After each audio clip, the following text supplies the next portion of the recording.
Shiny. Hey, it's Nemato. Welcome back this week, guys. We're going to take a look at the Qu-Bit Electronix Prism module today. So without any delay, let's jump right into it. Oh, God.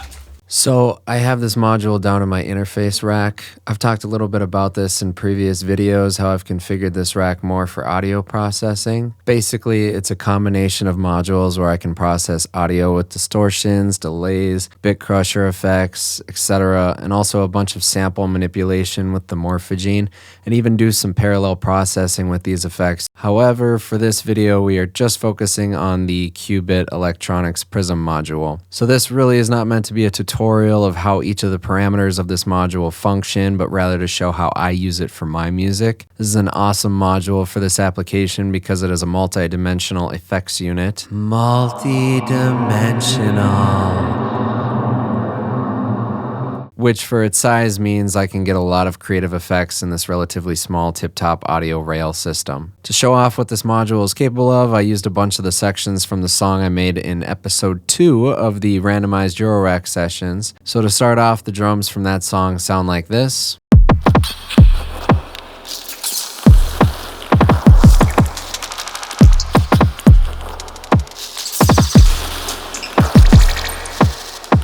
So I'm using the Doepfer A147 to modulate a lot of the parameters of the Prism. One LFO shape is modulating the cutoff frequency of the low-pass filter. I have another LFO modulating the comb filter while also clocking the delay time, which you can designate with the filter type input. And lastly, an LFO to modulate the decimate or bit reduction parameter of the Prism. Playing around with the attenuator of the filter cutoff, the mode option is set to have the filter before the delay output, and I'm also occasionally triggering the freeze function. So this is what the drum rhythm turns into.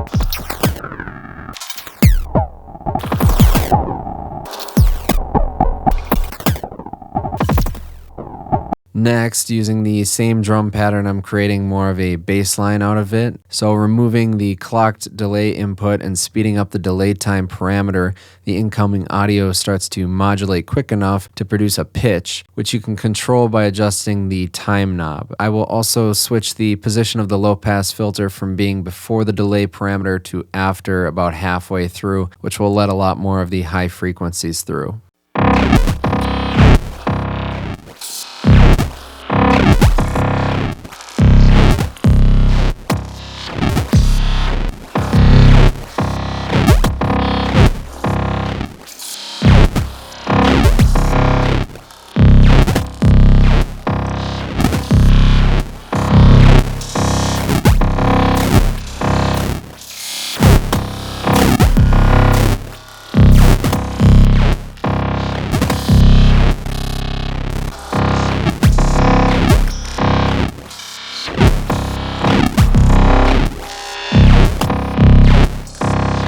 So after layering these two parts over the top of one another in a couple different ways, it basically creates an entirely new song out of just one drum pattern I started with. Using just this module, you could easily start a remix of a previous track of yours or another artist's music for a couple parts and create something entirely new out of it.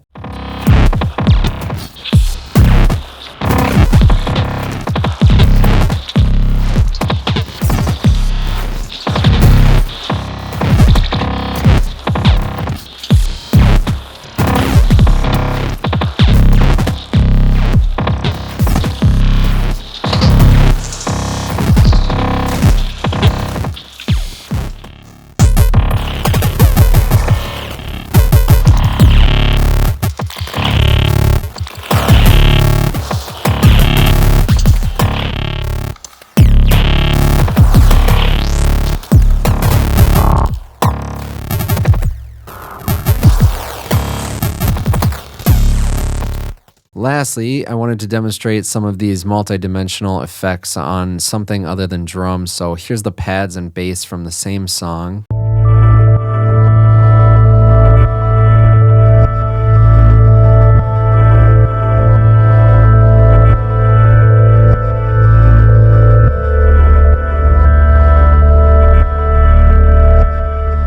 So this time I have the filter mode set as a high pass filter with the cutoff removing some of the low end. The cutoff is also being modulated by one of the LFOs of the A147, and I have the attenuator positioned at about 4 o'clock. I'm clocking the delay time again with the circadian rhythms module and have adjusted the time knob to where I like it. The comb filter, freeze, and resonance are all being modulated by LFOs from the A147 as well, and I will slowly adjust the decimate knob to add a little bit of high frequency from the bit reduction that it creates.